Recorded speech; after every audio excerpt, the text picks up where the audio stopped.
ओम नमः शिवाय। भक्तों, आज सोमवार के दिन सुने मानसा वाचा व्रत कथा। भगवान शिव का यह व्रत 4 वर्ष का रहता है। हर वर्ष यह व्रत सिर्फ 4 महीने ही करना रहता है। इस व्रत को करने से भगवान शिव बड़ी से बड़ी मन की इच्छा पूरी करते हैं। श्रावण से कार्तिक माह तक के हर सोमवार को शिवलिंग की पूजा करें। सोमवार को शिवलिंग को दूध दही से स्नान कराए, फिर स्वच्छ जल से स्नान कराए।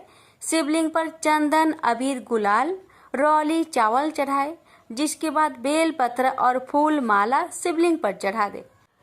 इसी तरह व्रत की सिक्के की भी पूजा करें।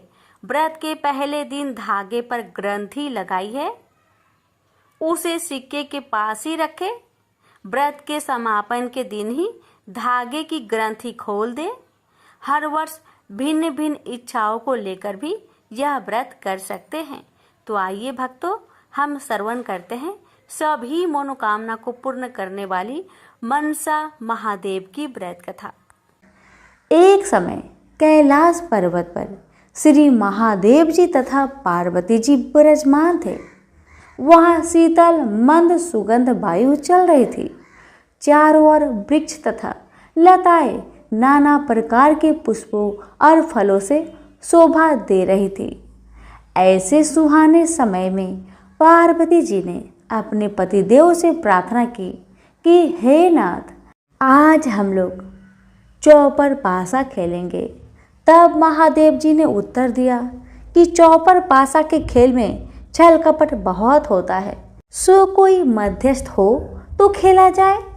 भोलेनाथ की इतना वचन सुनते ही पार्वती जी ने अपनी माया से एक बालक बनाकर बैठा दिया और महादेव जी ने अपने मंत्र बल से उसे सजीवन कर दिया और आदेश दिया कि तुम हम दोनों की हार जीत को बताते रहना। ऐसा कहकर श्री महादेव जी ने पासा चलाया और पूछा कि बताओ कौन जीता और कौन हारा।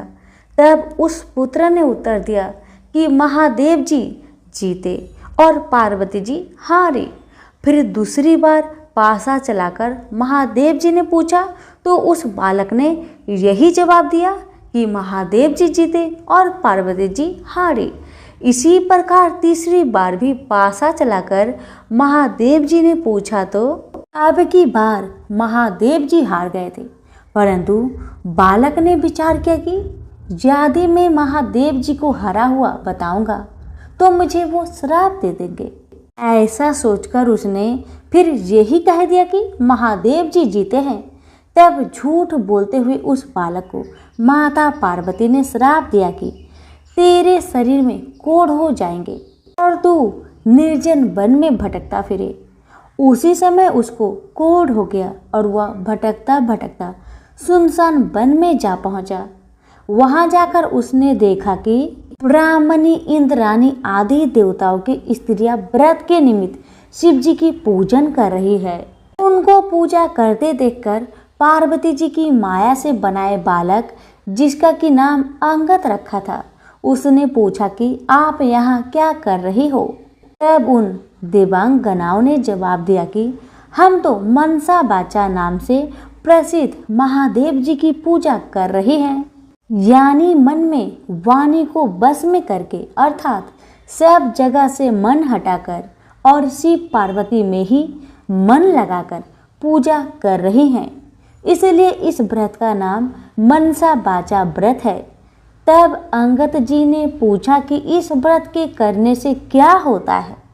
तदंतर उन देवताओं की स्त्रियों ने कहा कि इससे सारी मनोकामना सिद्ध हो जाती है।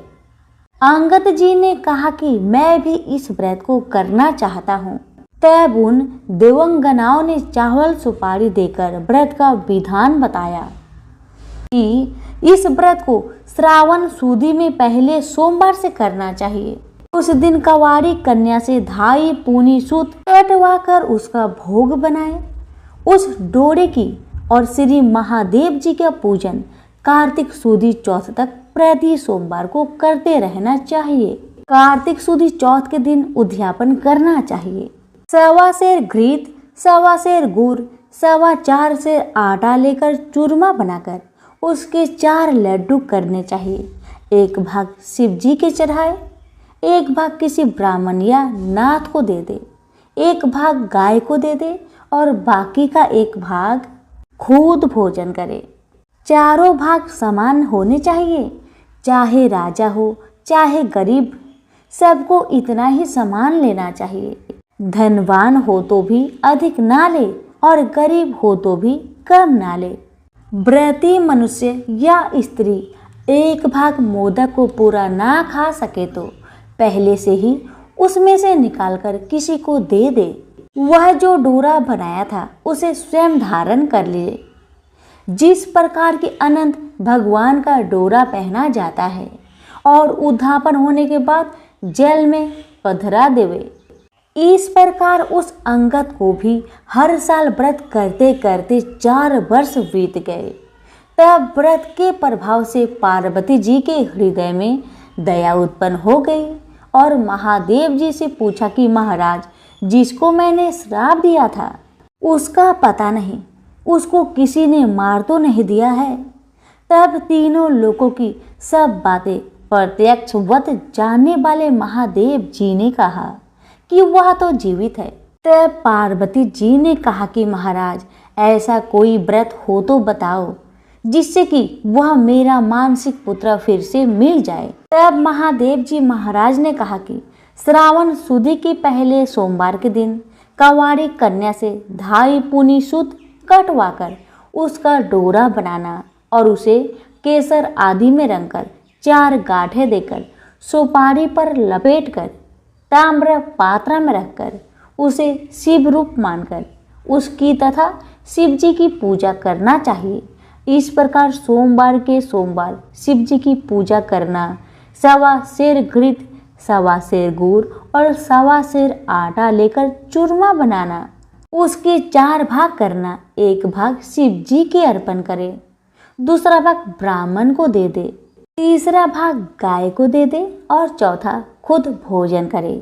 इसमें ना तो अधिक होना चाहिए और ना ही कमती होना चाहिए। इस प्रकार पार्वती जी ने भी यह व्रत किया। तब व्रत के प्रभाव से वह अंगद कोढ़ रहित हो गया और अपनी माता के पास बिना बुलाए ही चला गया। उसे आया देखकर पार्वती माता प्रसन्न होकर हंसने लगी। तो पुत्र ने पूछा कि हे मातेश्वरी, आप मुझे देखकर क्यों हंसी? तब माता ने कहा, हे पुत्र, मैं व्रत के प्रभाव को देखकर हंसी हूँ। यह तुम्हारा पिताजी का बताया हुआ मानसा वाचा व्रत है। यह व्रत मैंने किया तभी तुम आ गए हो। इस बात को सुनकर पुत्र ने कहा कि हे अम्बे, मैंने भी यह व्रत किया था, इससे कोढ़ भी मिट गया है। पार्वती माता ने कहा, हे पुत्र, अब तेरी क्या इच्छा है सो कहो। तब उस पुत्र ने कहा कि हे मातेश्वरी, मुझे उज्जैन नगरी का राज्य करने की और वहां की राजकुमारी से ब्याह करने की इच्छा है। पार्वती जी ने कहा, जा, तुझे उज्जैन का राज्य मिल जाएगा, तू फिर इस मनसा वाचा व्रत को कर ले। इस प्रकार उसने 4 वर्ष यह उत्तम व्रत किया। तब उसे उज्जैनी का राज्य मिल गया। अब नारद जी राजा युधिष्ठिर से कह रहे हैं कि उसे राज्य किस प्रकार मिला सो सुनो। उज्जैन के राजा रानी वृद्ध हो गए थे।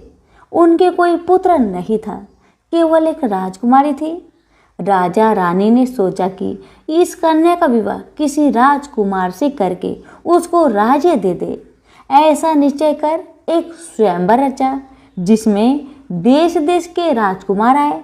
तब एक हथनी को श्रृंगार करा के पूजा करके हाथ जोड़कर राजा जी ने कहा कि हे हथनी, तू देव स्वरूपा है, यह माला ले और उसको पहना दे जो इस राज्य को संभाल सके और राजकुमारी के लायक ही बर हो।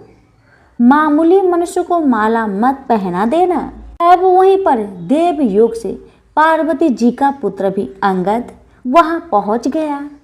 हथनी ने क्या किया कि अंगद के गले में ही माला को डाल दिया, परंतु लोगों ने कहा ये तो हथनी की भूल है, यह कोई राजकुमार नहीं है। ऐसा कहकर उस लड़के को तो दूर हटा दिया और हथनी को पुनः माला दे दी गई और प्रार्थना की गई कि हे माता, जो इस राज्य के लायक हो उसको ही माला पहनाना। हथनी ने दूसरी बार भी दूर जाकर उसी के गले में माला डाल दी। तब लोग कहने लगे कि हथनी ने हठ पकड़ ली है और मार पीट कर उस बालक को दरवाजे से बाहर निकाल दिया गया एवं पुनः हथनी पर गणपति की मूर्ति स्थापित करके वहीं प्रार्थना की। वह देव स्वरूपी हथनी थी, इसलिए दरवाजे के बाहर निकलकर उसी बालक के गले में उसने तीसरी बार भी माला डाल दी। तब राजा ने नगर के सेठ को बुलाकर कहा कि तुम इसको ले जाओ और बारात सजाकर हमारे यहाँ ले आओ। राजा की आज्ञा मानकर सेठ उसको ले गया। राजा ने भी पंडित को बुलाकर लग्न का दिन निश्चय कराया और अपनी कन्या का विवाह उस बालक के साथ कर दिया और अपने खर्च के लिए थोड़े से गांव रखकर सारा राज्य अपनी बेटी जमाई को कन्यादान में दे दिया। विवाह के पश्चात वह बालक और राजकुमारी महलों में गए। अब वह राजा हो गया। अब राजा की रानी ने पूछा कि हे पतिदेव, आप अपनी जात और नाम तो बताए। तब उस पर वर ने उत्तर दिया कि मेरा नाम अंगद है, महादेव जी मेरे पिता और पार्वती जी मेरी माता है। तब राजकुमारी ने कहा कि महाराज, इस बात को तो इस मृत्यु लोक के लोग नहीं मानेंगे, सत्य सत्य बताए। तब राजकुमारी के पति अंगद जी ने अपने जन्म की सारी कथा कह दी कि चौपर पासे के खेल में साखी बनाने के लिए माता पार्वती ने अपनी माया से मुझे बनाया था और महादेव जी महाराज ने अपने मंत्र बल से मुझे सजीवन किया था। फिर जिस प्रकार मुझे श्राप दिया, जिस प्रकार इंद्राणी आदि देवताओं की स्त्रियां ने मुझे मानसा वाचा व्रत बतलाया, जिसको मैंने 4 वर्ष तक किया, तब माता पिता के पास वापस पहुंचा। माता ने मुझे गले लगाया और कहा कि अब तुम्हारी क्या इच्छा है। तब मैंने पिताजी से उज्जैनी के राज की इच्छा प्रकट की। फिर माता जी के कहने से मैंने 4 वर्ष मानसा बाचा नाम से प्रसिद्ध पिता शिव जी का व्रत किया। इसी व्रत के प्रभाव से आज मुझे उज्जैन का राज्य मिला और तुम जैसी रानी मिली है। परंतु मेरी राज्य की अवधि पूरी हो गई है। अब मैं अपने माता पिता के पास जाना चाहता हूँ। तुम्हारी क्या इच्छा है सो कहो, तो मैं वरदान दे जाऊं और उपाय बता जाऊं। इतना वचन सुनकर राजकुमारी ने कहा कि महाराज, मैं तो पुत्र धन तथा राज्य का सुख चाहती हूँ। अंगद जी ने अपनी रानी को वही मानसा वाचा का शिव जी का व्रत बता दिया और कहा कि बिना मेरे वह गर्भवास के तेरे पुत्र होगा। ऐसा कहकर अंगद जी कैलाश पर्वत पर चले गए। पति की आज्ञा अनुसार राजकुमारी ने 4 वर्षों तक यह उत्तम व्रत किया। इससे महादेव जी प्रसन्न हो गए। एक दिन इस रानी ने दासी से कहा कि जा जल की झाड़ी ले आ, मैं दातुन करूंगी। दासी ऊपर गई तो क्या देखती है कि सोने की पालकी में एक छोटा सा सुंदर बालक सो रहा है और मुंह में अंगूठा चूस रहा है। दासी ने जाकर रानी जी से यह बात कही। रानी जी ने जाकर बालक को उठा लिया और भगवान शंकर जी से प्रार्थना की कि हे प्रभु, यदि आपने यह बालक दिया है तो मेरे स्तनों में से दूध की धारा भी निकलनी चाहिए। इतना कहते ही उसके स्तनों में दूध आ गई। इस प्रकार वह बालक बड़ा होने लगा। एक दिन उस बालक ने अपने माँ से पूछा कि हे माँ, मेरे पिता कौन हैं और उनका क्या नाम है। तब उस रानी ने कहा कि तेरे पिता तो अंगद जी है और महादेव पार्वती जी तेरे दादा दादी हैं। तब बालक ने, जिसका कि नाम फूल कंवर है, अपनी माता से कहा कि इस बात को तो मृत्यु लोक में कोई नहीं मानेगा। तब माता ने पुत्र को वह सारी कथा सुनाई। तुम्हारे पिता अंगद जी की उत्पत्ति पार्वती की इच्छा व माया से हुई और महादेव जी ने उनको सजीवन किया था। शिव पार्वती की चौपर पासा के खेल में झूठ बोलने से माता पार्वती ने श्राप दिया, जिससे वे कोढ़ी हो गए और उनको वन में भटकना पड़ा। तब मनसा बाचा के व्रत करने से वे भले चंगे हो गए और माता पार्वती जी से उनका पूर्ण मिलन हो गया। अपनी माता पार्वती के कहने से तुम्हारे पिताजी ने फिर मनसा बाचा शिव जी का व्रत किया। तब उनको उज्जैन का राज्य मिल गया और उनका विवाह मेरे साथ हो गया। उनकी अवधि कुछ ही दिन की थी, इसलिए वे तो अपने माता पिता के पास कैलाश चले गए और उनके बताए हुए व्रत को 4 वर्ष करके बिना गर्भवास के ही तुम मेरे यहाँ पुत्र रूप में प्रकट हो गए। अब तुम्हारी क्या अभिलाषा है, सो मुझे बताओ।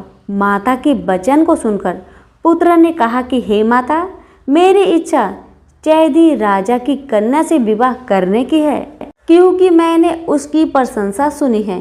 तब माता ने कहा, हे पुत्र, तू भी मनसा बाचा का व्रत कर। इस व्रत के करने वाले के लिए कुछ भी दुर्लभ नहीं है। पुत्र ने भी 4 वर्ष तक मनसा बाचा शिव जी का व्रत किया। तब भगवान शंकर जी ने चैदी राजा को सपने में आदेश दिया कि मेरे कहने से तू अपनी राजकुमारी का विवाह उज्जैन के राजकुमार से कर दे। चैदी राज ने भगवान शिव जी के वचन को माने और अपनी कन्या का विवाह उज्जैन के राजकुमार से कर दिया। अब वह राजा हो गया। एक दिन वह शिकार खेलने वन में गया। वहां उसको कोई शिकार हाथ नहीं आया। भूख प्यास से व्याकुल होकर वह एक बाग में जाकर आराम करने लगा। देवयोग से वहां कोई ब्राह्मण आ गया। उसने राजा को श्रीधरी पांचांग सुनाया कि आज कार्तिक सुदी चौथ है, सो आज मनसा बाचा के व्रत का उजिरना है। राजा ने कहा, महाराज, मुझसे तो भूल हो गई, आप हमें अब पूजन करा दे। ब्राह्मण ने पूजा के लिए शहर से रानी जी को खबर भेजी कि राजा साहब शिकार के लिए यहाँ वन में ठहरे हुए हैं। आज कार्तिक सुदी चौथ का उजिरना है, इसलिए 4.25 सेर आटा, 1.25 सेर घी, 1.25 सेर गुड़ का चूरमा बनवाकर मंगवाया। इस पर रानी ने सोचा कि फौज के कई आदमी साथ है, इतने से चूरमे में क्या होगा, तो उसने गाड़ी भरकर भेज दिया। नियम विरुद्ध अधिक प्रसाद होने से महादेव जी ने कोप करके राजा को सपना में कहा कि तुम अपनी रानी को निकाल दो, नहीं तो मैं तुम्हारा राज्य नष्ट कर दूंगा। राजा ने फरमान के अनुसार दोबारा चूरमा बनवाकर व्रत पूरा किया। महादेव जी के कथन के अनुसार राजा ने रानी को महल से निकाल दिया। रानी किले से रवाना हुई। थोड़ी दूर जाने पर दीवान मिले। दीवान ने पूछा कि रानी साहिबा, आप कहाँ पधार रहे हो? रानी सब बातें बताई। तब दीवान ने कहा कि मैं राजा साहब को समझाकर राजी कर लूँगा, तब तक आप मेरी हवेली में पधारे। रानी जैसे ही दीवान की हवेली में गई, वैसे ही दीवान अंधा हो गया। तब दीवान ने हाथ जोड़कर कहा कि आप यहाँ से पधारो। रानी वहाँ से रवाना होकर आगे बढ़ी तो उन्हें नगर में सेठ मिल गया। उसने भी कहा कि राजा साहब को 1-2 दिन में मना लेंगे, तब तक आप हमारे घर पर ही विराजे। जब रानी नगर के सेठ के घर गई तो सेठ की हड्डियां चलने से बंद हो गई और कई उपद्रव होने लगे। तब सेठ ने भी हाथ जोड़कर कहा कि रानी जी, यहाँ से आप पधारो। रानी वहाँ से आगे गई तो राजा जी का कुम्हार मिला। उसको रानी पर दया आ गई। वह रानी को अपने घर ले गया। कुम्हार के घर पर रानी के जाते ही उसका न्याय फूट गया, जिससे सारे बर्तन फूट गए और कुम्हार भी अंधा हो गया। तब कुम्हार ने भी रानी को अपने घर से निकल जाने की प्रार्थना की। आगे जाने पर एक माली मिला। उसने पूछा, आप कहाँ पधार रही हो? तो रानी ने कहा कि राजा साहब ने मुझे देश निकाला दिया है। तो माली को दया आई और वह रानी को अपने बाग में ले गया। माली ने कहा कि जब तक राजा जी का क्रोध मिटे तब तक आप यहाँ बाग में ही रहो। पर रानी के बाग में जाते ही बाग के पेड़ पौधे सब सूखकर जलने लगे। क्यारियों का पानी भी सूख गया और माली को भी कम दिखने लगा। तब माली ने भी रानी को वहां से चले जाने के लिए कह दिया। रानी वहां से निकलकर विचार करने लगी कि मुझसे ऐसा क्या पाप हो गया है कि मैं जहाँ जहाँ भी जाती हूँ वहाँ वह अनर्थ सा होने लगता है। ऐसा सोचते सोचते रानी ने देखा कि आगे 2 रास्ते हैं। पूछने पर मालूम हुआ कि एक तो 6 महीना का रास्ता है और दूसरा 3 दिन का। रानी 3 ही दिन के रास्ते पर चली। आगे जाते जाते सिप्रा नदी मिली। रानी ने दुख के मारे उसमें कूदकर आत्महत्या करनी चाहिए, पर जैसे ही वह नदी में कूदी तो नदी ही सूख गई। आगे चलने पर एक पर्वत आया। उसने सोचा कि इस पर चढ़कर गिर पड़ो। वह चढ़कर गिरने लगी तो पर्वत जमीन के बराबर हो गया। आगे जाने पर एक सिंह दिखाई दिया। रानी ने सोचा कि इस सिंह को छेड़ूं तो शायद यह मुझे खा जाए तो अच्छा ही है। रानी ने जैसे ही सिंह पर हाथ फेरा तो सिंह पत्थर का हो गया।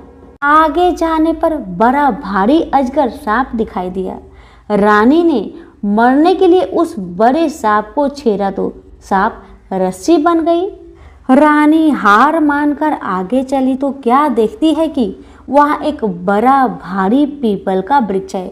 उसी के पास एक सुंदर कुआं है और एक मंदिर बना हुआ है। वह मंदिर में जाकर मुंह ढककर बैठ गई और ओम नमः शिवाय इस पंचाक्षरी मंत्र को जपने लगी। उस दिन कार्तिक सुदी चौथ का दिन था। मंदिर का पुजारी नाथ सामान लेने गांव में गया था। वहां उसको कुत्ते ने काट खाया। पुजारी नाथ ने विचार किया कि हमारे आश्रम में ऐसा कौन पापी आ पहुंचा है जिसके कारण यह उत्पात हो गया है। मंदिर जाकर नाथ ने एक स्त्री को बैठा देखा तो कहने लगा, आज यहाँ कोई डाकन या भूतनी आ गई है। तब रानी ने विनय पूर्वक कहा कि महाराज, मैं ना डाकन हूँ और ना भूतनी हूँ, मैं तो मानवी हूँ। आकाश की घेरी और जमीन की झेली हुई दुखी स्त्री हूँ। यदि आप मुझे धर्म की बेटी बनाओ तो अपना सारा भेद कहूँ। नाथ ने यह स्वीकार कर लिया तो रानी ने अपना सारा भेद कह दिया और वहाँ से जाने लगी तो चल नहीं सकी। तब नाथ ने उजी रना का एक लड्डू उसे दे दिया। लड्डू को देखते ही रानी को व्रत याद आ गया। नाथ ने भी बता दिया कि आज कार्तिक सुदी चौथ है। यह मनसा बाचा के व्रत का प्रसाद है। इतना नियम है कि राजा हो तो भी अधिक प्रसाद न बनाए और गरीब हो तो भी कम ना बनाए। यह एक भाग का लड्डू है। तब रानी को समझ में आई कि मैंने प्रसाद का चरमा ज़्यादा भेजा था, इससे यह महादेव जी का दोष हुआ है। ऐसा विचार कर रानी ने नाथ जी से प्रार्थना की कि हे महाराज, इस व्रत को अब मैं भी करना चाहती हूँ। तब नाथ ने कहा कि यह श्रावण सुदी चौथ आ रही है, इस दिन से तुम व्रत शुरू करो। फिर नाथ जी ने कावड़ी कन्या से पूनी कटवाकर उसका डोरा बना दिया। पूजन का सामान लाकर सोमवार के सोमवार व्रत और पूजन करती रही। जब कार्तिक सुदी चौथ आई तब नाथ जी गांव में जाकर सामान ले आए। 1.25 सेर घी, 1.25 सेर गुड़, 4.25 सेर आटा का चूरमा बनाया। चूरमा के 4 भाग किए और शिव पार्वती की मानसा बाचा पूजा की। इस तरह व्रत करते करते 4 वर्ष बीत गए तो महादेव जी महाराज ने राजा को सपने में दर्शन देकर कहा कि राजन, अब तू रानी को बुलवा ले, नहीं तो मैं तेरे राज्य का नाश कर दूंगा। तब राजा ने कहा कि महाराज, अब रानी का पता लगाना कठिन है। आपकी आज्ञा से ही तो उसे देश निकाला दिया था। तब महादेव जी ने कहा, हे राजन, तू 4 विश्वासी नौकरों को पूरब के दरवाजे पर भेज दे। वहां बिना नाथे हुए बैलों की गाड़ी आएगी, वह गाड़ी वहां जाकर ठहरेगी जहां पर तुम्हारी रानी है। प्रातःकाल राजा ने 4 आदमी भेजे, आगे बिना नाथे हुए बैलों की गाड़ी आई, उसमें वे चारों बैठ गए और उसी मंदिर तक चले गए जहां पर रानी थी। वह रानी को पहचान कर सेवकों ने कहा कि हे रानी जी, अब आप पधारिए, राजा साहब ने आपको बुलाया है और इसी कार्य के लिए हमको भेजा है। तब रानी ने नाथ जी को कहा कि मैं आपकी धर्म की बेटी हूँ, सो आप मुझे सीख देकर भेजो। तब नाथ जी ने मिट्टी के हाथी घोड़ा व पालकी बनवाकर मंत्र के छींटे दिए, जिससे वे सच्चे हाथी घोड़ा पालकी बन गए। रानी ने नाथ जी से फिर कहा कि हे पिताजी, आते समय रास्ते में मेरे रहने से कई जीव का नुकसान हो गया था, तो उनका भी उद्धार हो जाना चाहिए, नहीं तो यह पाप भी मुझको ही लगेगा। तब नाथ जी ने शिव जी के स्नान कराए जल की एक झाड़ी भर दी और कहा कि हे बेटी, तू इस जल की छींटा ओम नमः शिवाय कहकर डाल दी जाना, सो तेरे सारे पाप निवृत्त हो जाएंगे। अब तो रानी शिव पार्वती की ओर नाथ जी को साष्टांग नमस्कार कर लेने को आए चारों सेवकों के साथ रवाना हो गई। जाते जाते वही सर्प आया। तब शिव जी से प्रार्थना करने लगी, हे प्रभु, मेरे पाप से यह सर्प रस्सी बन गया था, अब यही फिर से सर्प हो जाए। ऐसी प्रार्थना कर झाड़ी के जल से उसके छींटे दिए, जिससे वह पहले जैसा हो गया। आगे वही सींग मिला जो पत्थर होकर पड़ा था, उसको भी रानी ने झाड़ी के जल के छींटे दिए तो वह भी जीवित होकर जंगल की ओर भाग गया। आगे चलने पर वह पर्वत आया जो जमीन के बराबर हो गया था। प्रार्थना करके जल के छींटे देने से वह भी पहले जैसा पर्वत हो गया। आगे जाते जाते वही नदी आई जो सूख गई थी। रानी ने शिव जी का ध्यान कर जल के छींटे दिए, जिससे वह भी गहरे और स्वच्छ जल वाली नदी फिर से हो गई। अब रानी जी ने पालकी, हाथी, घोड़े तो किले में भेज दिए और वह खुद उसी बाग में गई जो पहले सूख गया था। माली ने कहा कि रानी जी, आप फिर क्यों आ रही हो? पहले ही आपके आने से यह बाग उजड़ गया था। और रानी के समझाने पर माली ने फटाक खोला।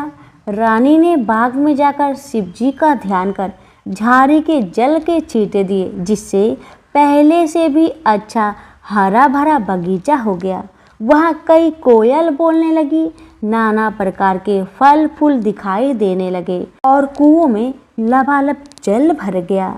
फिर रानी जी ने उसी कुम्हार के घर गई तो कुम्हार की आंखें खुल गई और जल के छींटे देने से न्याव के बर्तन सोने और चांदी के बन गए। कुम्हार ने कहा कि रानी जी, ये सोने के बर्तन हमारे पास कौन रहने देगा? तब रानी जी ने कहा कि इनमें से 4 बर्तन राजा की भेंट कर देना। इसी तरह रानी नगर सेठ के घर गई तो उसकी हड्डियां सिकीरने लगी, वह व्यापार में लाभ होने लगा। तब नगर के सेठ ने कहा कि अन्नदाता जी, आपके पधारने से हमारे यहाँ रिद्धि सिद्धि हुई है। इस खुशी में मैं सारी नगरी को जिमाना चाहता हूँ।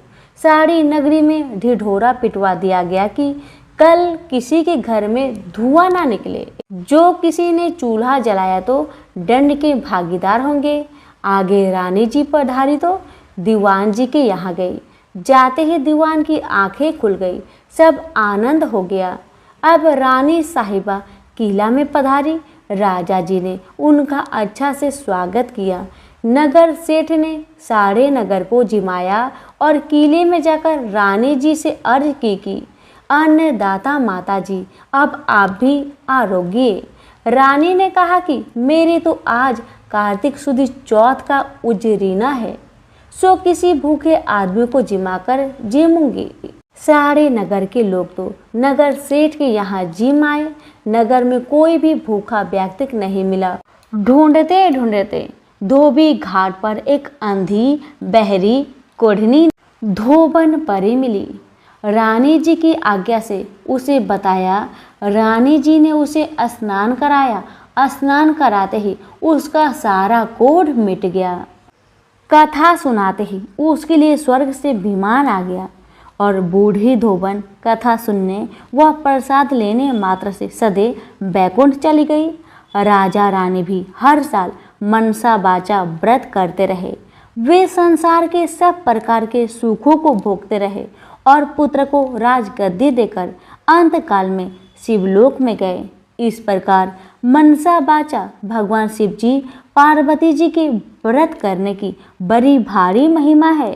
श्रावण सुदी के सोम से कार्तिक सुदी चौथ तक यह व्रत सब मनोवांछित फल का देने वाला है। इस मानसा वाचा के व्रत को करने वाले मनुष्य की सभी कामनाएं शिव जी महाराज पूर्ण कर देते हैं। पुत्र नहीं हो या होकर भी जीवित नहीं रहता हो तो इस व्रत के करने से स्त्री पुत्र का सुख अवश्य प्राप्त करती है। इसी प्रकार पुरुष को स्त्री और स्त्री को पति का सुख सौभाग्य प्राप्त होता है। जिसके कमाई धंधा ना हो तो इस व्रत के करने से शिव शंकर भगवान उसे जीवन प्रदान करते हैं। सभी प्रेम से बोलिए ओमापति शंकर भगवान की जय।